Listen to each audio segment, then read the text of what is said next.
Ever get stuck on an infinite series in calculus?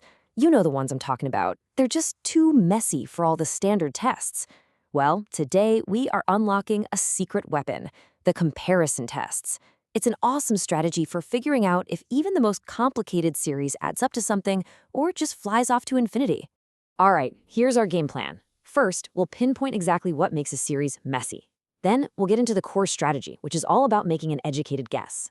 After that, we'll dive into our two main tools for proving that guess is right, the direct and the limit comparison tests. And to wrap it all up, we'll put everything into action and solve some real examples together.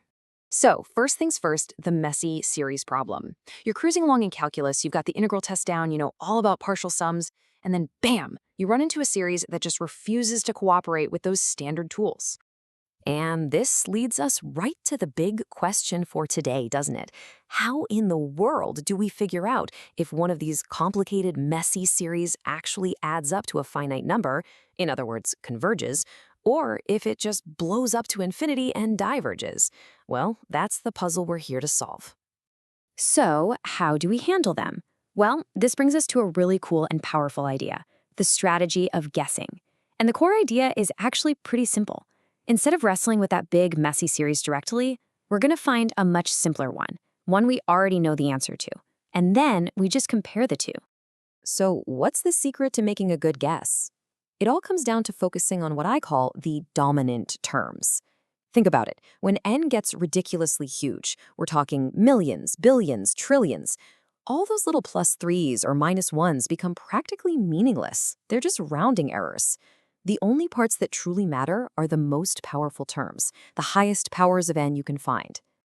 Okay, so here's the process step by step. First, you hunt down those dominant terms. In this example, that's n on top and n cubed on the bottom. Easy.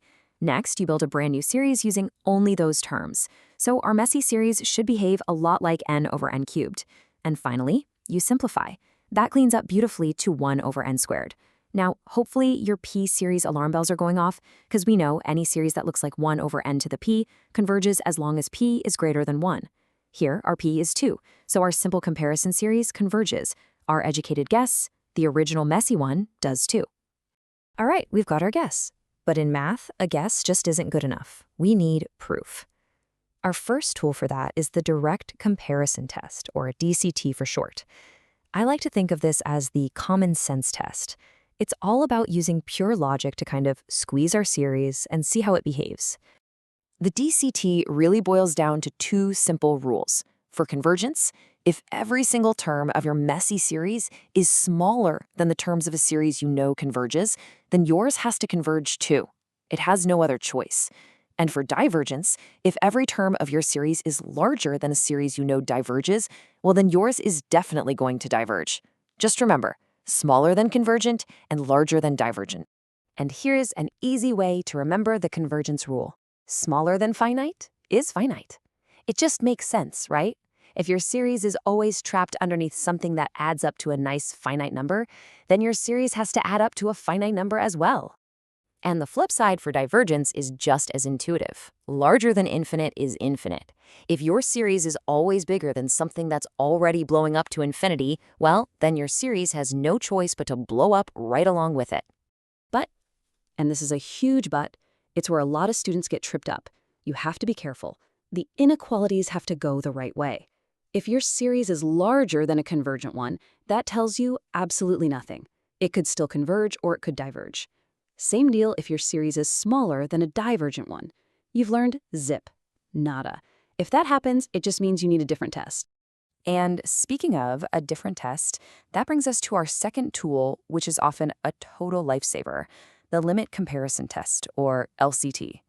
This is your go-to when setting up those strict inequalities for the direct comparison test is just too hard or, frankly, a real pain. The LCT is all about one quick calculation, a limit. You take your original messy series, which we call a sub n, and you divide it by your simple guess, b sub n. Then you just find the limit of that whole big fraction as n rockets off to infinity. And we'll call the answer to that limit c. And here is the magic part. If that number c turns out to be a finite, positive number, so not 0 and not infinity, then boom, both series do the exact same thing. They are locked together. If your simple guess converges, the messy one does too. If your guess diverges, the messy one diverges. No tricky inequalities, no headaches, it's awesome. Okay, theory's great, but let's see how this stuff actually works in practice. This is where it all starts to click. We're going to walk through 2 examples and see exactly how we choose which test to use, and then apply it to get a rock-solid answer. All right, let's take a look at our first example, the sum of 1 over the quantity n squared plus 5. Our gut feeling, our guess, is that this is going to behave just like 1 over n squared, which we already know is a convergent p-series. And setting up an inequality here looks pretty straightforward, so let's try the direct comparison test. Let's break it down. Our guess is 1 over n squared, which converges. Check. Now let's compare the denominators. It is super obvious that n squared plus 5 is always bigger than just n squared, right? And here's the key rule for fractions. A bigger denominator makes for a smaller overall fraction. So that means our term, 1 over n squared plus 5, is always less than 1 over n squared. And there we go. Our series is smaller than a known convergent series. By the direct comparison test, it has to converge. Done. Now, for example 2, the sum of n minus 2 over n cubed minus n minus 1. Okay, dominant terms, n on top, n cubed on the bottom. That simplifies to 1 over n squared again, which is convergent. So that's our guess. But look at those minus signs. Trying to set up a direct inequality here would be a nightmare. This is the perfect job for the limit comparison test. Let's fire up the LCT. Our guess is 1 over n squared. We set up the limit of our original series divided by our guess. Remember, dividing by a fraction is just multiplying by the reciprocal. So this simplifies to the limit of n cubed minus 2n squared over n cubed minus n minus 1. When you take the limit to infinity of a rational function like this, you only care about the highest powers. Here it's n cubed over n cubed. The limit is just the ratio of their coefficients, which is 1 over 1, which is 1. Our limit c is 1. Is that finite and positive? You bet.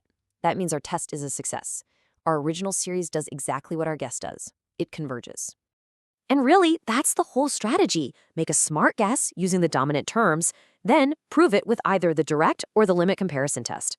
You now have 2 incredibly powerful tools in your calculus toolbox, ready to solve some of the trickiest problems out there. So, the only real question left is, which series will you test next?